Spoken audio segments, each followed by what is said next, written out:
Hello, it's Jang here with a look at a McFarlane Toys buildable AMC The Walking Dead set. This is the Woodbury assault vehicle. Comes with 401 pieces.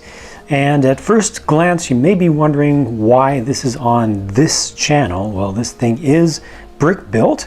It's built out of stuff like this, but it looks super dirty because they actually paint up randomly their bricks. So you can see the standard color underneath, but then they get these earthy tones that they add to the top to really make a thing look very weathered.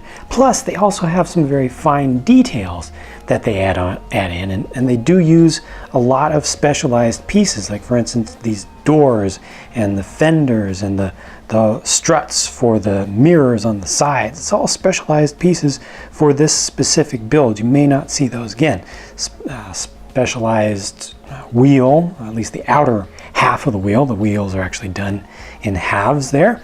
All this is actually pre-painted. Some of that is actually hand applied. I think some of that is done by machine, but some is also done by hand to kind of randomize some things up. So this is all one piece right here, the whole winch part, but you do put it on, you do put each of those individual small little bits underneath, and again, just reiterating, it is all a brick-based system, but the net end result is something that practically looks like a static model, but you are able to add to these things and customize them the way that you can with a typical brick-based construction of any sort of vehicle. Take a closer look at the figures in a minute. More interesting little molds that they do. They've actually reused these a number of times, but for the wood planks that works really great with actually a fairly bright tan color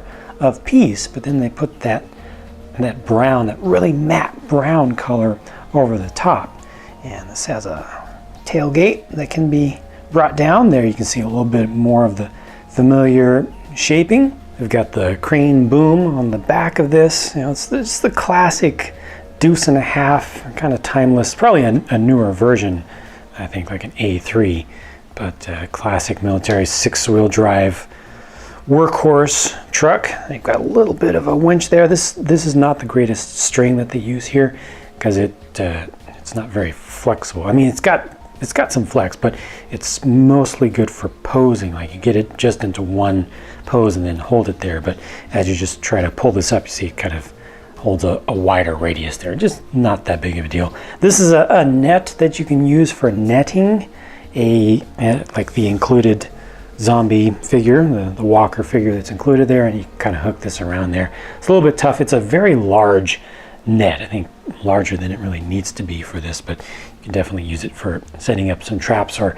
I personally would recommend cutting it down a little bit so that it would fit a little bit better. You can just hook it around there with a walker inside.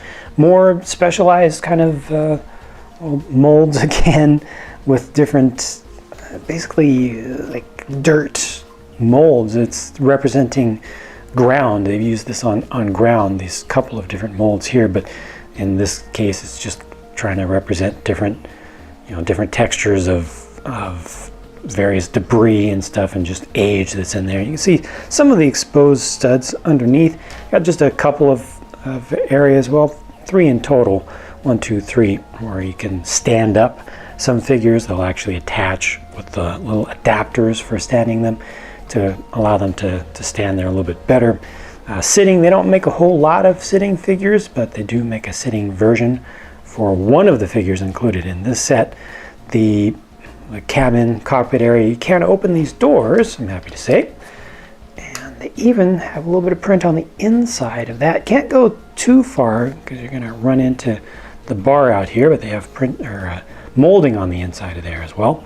You do a little bit of assembly in the interior. It does have seats in different colors. You put the rag top on over here. There are a few little quality issues with the set. One of the wheels doesn't turn as well as the others. You can see this doesn't fit down completely. They also have a kind of strange thing they did here. This mathematically just doesn't fit. The dimensions don't really work, where they put a a brick with a stud on the side here, one down here, and then they put just a brick in between, which just doesn't add up. So you kind of have to spread those out. It actually ends up working. It's just not an ideal kind of solution to that. These are actually rubber inserts inside of these panel pieces. They're slightly rubbery, so you actually have to push those in. It takes a little bit of time to get them lined up right, and there are two different types of molds there. And this is one right here, and they actually have a mirrored version that goes over on this side. Gas tank, when you do have parts that come together, sometimes you will see seams like that, and here's another example here, just because of the randomization of the different, how they apply the paint to different areas. So it's not always going to work perfectly, but from any kind of decent distance, it looks far more weathered and believable than a typical plastic built toy. The figures included here are a Walker and a Schumpert, I believe is how it's pronounced. I actually forgot about that character. He wasn't around for too long. He's got his AK there, which is removable.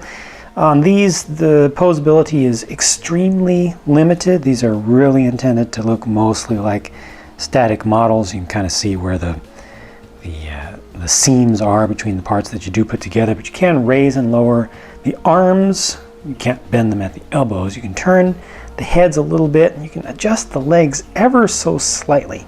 These have pretty good detailing on them, mostly relying on washes.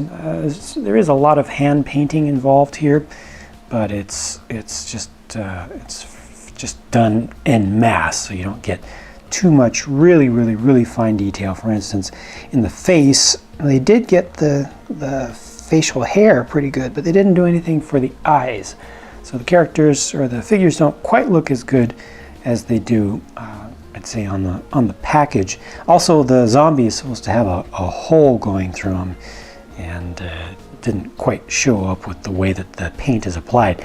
Now, for the Schumpert figure, they do give you an alternate pose for him, and to pull that off, you actually have to swap out the hip and the legs together, and that will allow him supposedly to sit in the truck.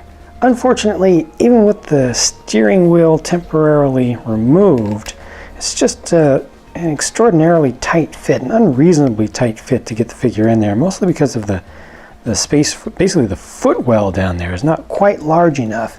So this would need a little bit of reshaping, I would say, on the figures to kind of bend the toes down a little bit so they can fit under there a little bit better.